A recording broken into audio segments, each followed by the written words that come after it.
Imagine a king so unimaginably wealthy that his royal horses are tethered to a solid block of uncarved gold, weighing 1,000 pounds. Whenever he holds court, he sits inside a pavilion surrounded by horses dressed in golden armor. To the merchants traveling for months across the unforgiving Sahara desert, this ruler was not just a monarch, he was the master of the world's most precious resource. They called him the Ghana, a title meaning warrior king. Yet the empire he ruled did not actually bear that name, nor did it exist where the modern country of Ghana lies today. This was Wagadou, a vast, powerful, and largely forgotten kingdom that rose from the dust of the West African Sahel to dominate a global gold trade for centuries. Long before European galleons sailed the oceans in search of wealth, the beating heart of global commerce was the Sahara. Today, we often see this immense desert as a barrier, an endless ocean of sand that separates North Africa from the rest of the continent. But more than 1,000 years ago, the Sahara was a highway, and sitting right at the most strategic crossroads of this highway was the land of Wagadou. Located in what is now southeastern Mauritania and western Mali, the landscape here was a transition zone known as the Sahel. This band of semi-arid savanna stretched between the deep desert to the north and the lush tropical forests to the south. This geographical lottery gave the people of Wagadou an incredible advantage. They were the gatekeepers between two entirely different worlds. The builders of this empire were the Soninke people. Around the 4th century, the Soninke made a technological leap that would change the course of West African history. They mastered iron. While neighboring groups were still using tools and weapons made of stone, bone, or wood, Soninke blacksmiths were forging iron spears, swords, and agricultural tools. Iron weapons gave them absolute military dominance, allowing them to expand their territory and protect their growing settlements. Iron tools allowed them to clear land, grow more food, and support a booming population. But military might and agriculture alone did not make Wagadou an empire. Their true power came from understanding the simple law of supply and demand.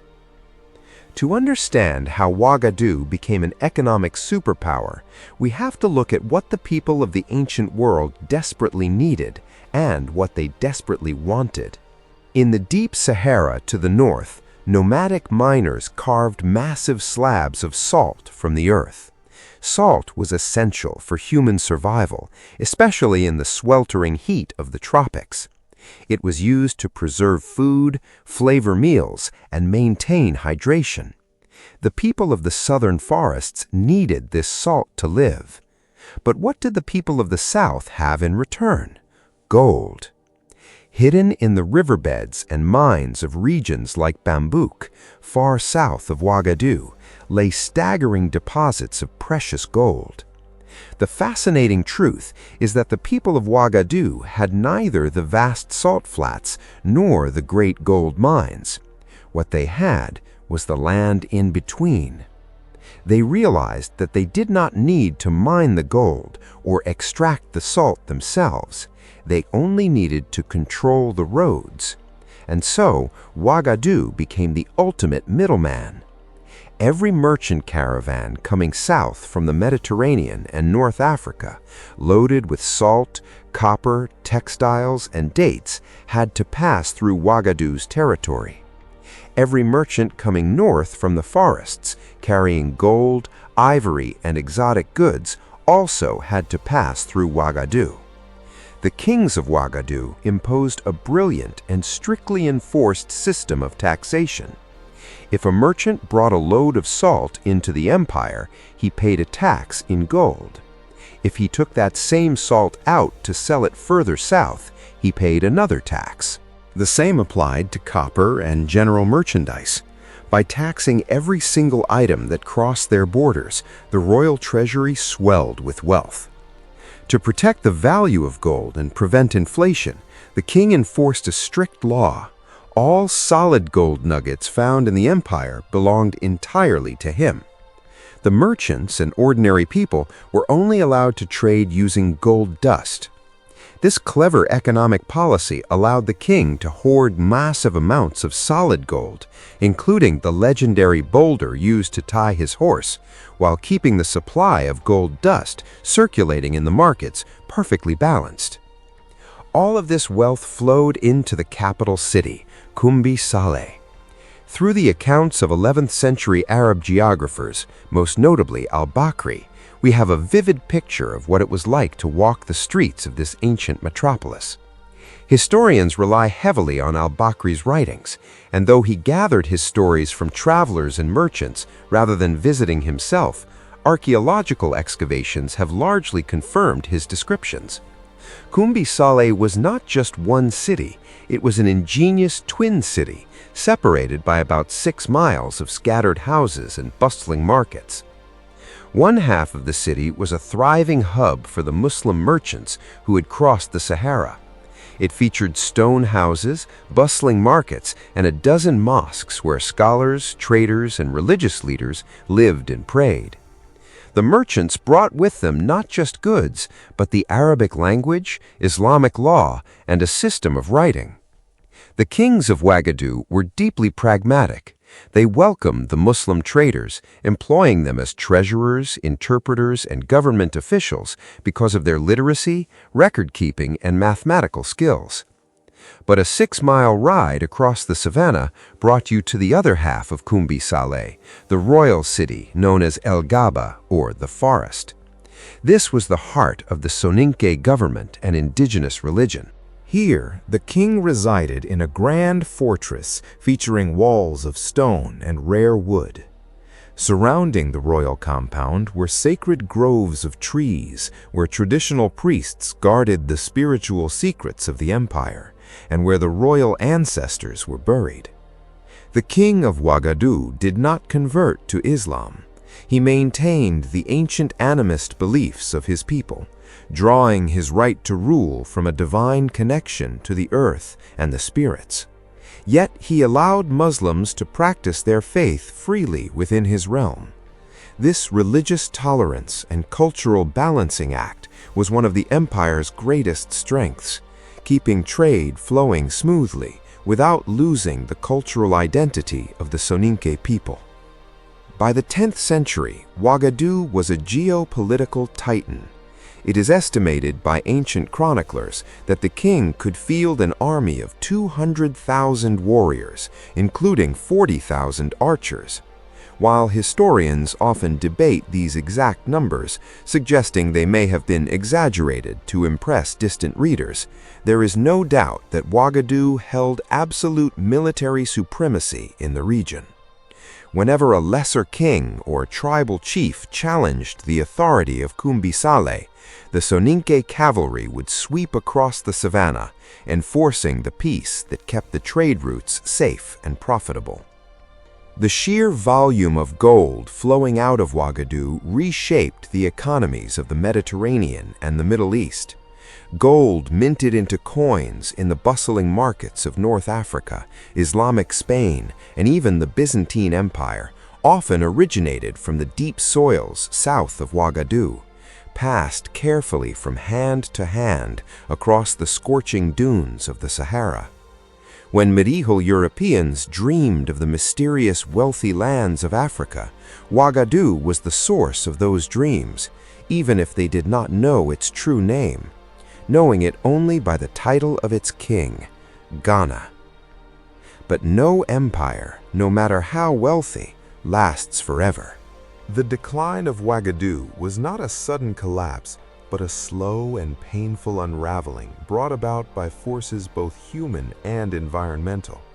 For decades, a dramatic story dominated the history books that fanatical Islamic warriors from the north, known as the Almoravids, launched a massive holy war in 1076, sweeping out of the desert to conquer Koumbi Saleh by force. It was a dramatic tale of invasion and ruin. But modern archaeology and a closer reading of history tell a different, more complex story. While there were certainly intense conflicts and skirmishes with the Almoravids, there is little archaeological evidence of a fiery destruction of Koumbi Saleh. Instead, Wagadou's downfall was largely the result of a changing world.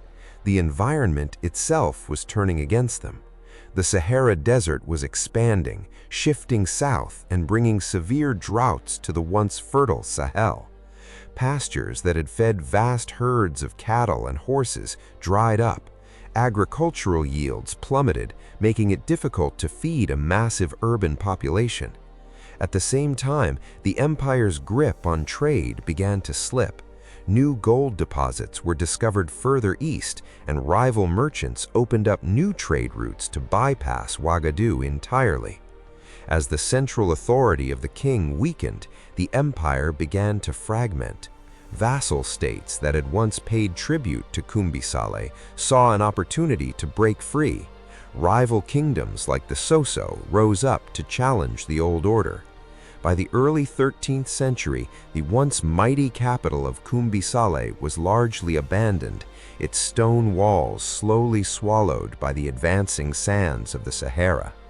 The power vacuum left by Wagadou would eventually be filled by a new, even larger superpower, the Mali Empire, which would take control of the same gold and salt trade, pushing the legacy of West African wealth to even greater heights under famous leaders like Mansa Musa.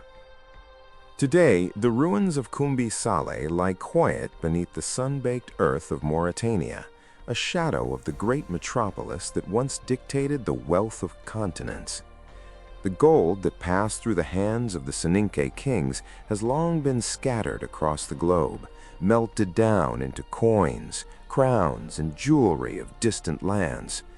But the legacy of Wagadou remains woven into the fabric of human history. It was a kingdom that proved that true wealth is not just in what you pull from the ground, but in how you connect the world. The rulers of Wagadou built a bridge across an ocean of sand, linking the deep forests of West Africa to the bustling shores of the Mediterranean. They managed a delicate balance of diverse cultures, religions, and economies, creating a stable and prosperous society in one of the most challenging environments on Earth. Though its true name was long overshadowed by the title of its kings, the Empire of Wagadou stands as a brilliant monument to ancient African ingenuity, an economic powerhouse that for hundreds of years held the golden key to the world. Yet nothing about Wagadou truly disappeared. The trade routes it had built, the taxation systems it had pioneered, the model of a wealthy trans-Saharan trading state governed from a fortified capital, all of it became the blueprint that Mali and later Songhai would follow and expand upon, eventually producing rulers like Mansa Musa, whose own legendary wealth in gold owed its existence to a trading world that the Soninke had first shaped centuries earlier. The empire that Arab writers called Ghana never controlled the modern nation that borrows its name today, but it did something far rarer than simply being remembered correctly.